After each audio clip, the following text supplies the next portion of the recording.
By women who get abortions are as many as conservatives who won't fight for justice. The excuses of women going to the abortion mill to kill their children are as many as the excuses of representatives and senators in this place who will not willingly fight the charge because it won't go anywhere. It will be a waste of time. It will do no good. Women make many excuses, but so do the people unwilling to fight for justice. The problem is more the excuses of lawmakers than the excuses of women.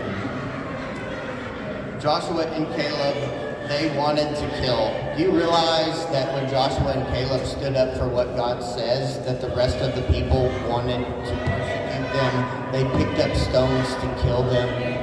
Don't be surprised if you are persecuted in this fight by even people who name the name of God. Don't be surprised that people ridicule you and pick up stones to throw at you, all the while saying, who are you to judge? Why are you fixing to stone someone?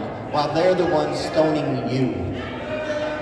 Don't be surprised. Do you ever think that Don't you even think that God will fight? The thing is, if we have all the answers in the perfect playbook of how everything's going to go, you know what's going to happen? It would be us trusting in our own strength rather than God's. The very fact that we don't have exactly all of the answers tells us we are here today because we're just trusting God's word for what God said, and we're going to do it, and we're just saying, okay, God, you do it. You do it.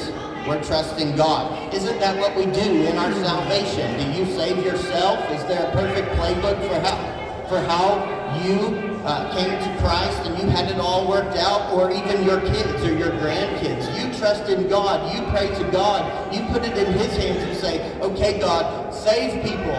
Bring them out of their slavery, out of their sinfulness, into the light. How does that happen? But God. It doesn't happen by just us having all the answers perfectly played out. It happens by God. So the model of salvation and how God works in salvation is the model of how we ought to live our lives every day. Every day. Fight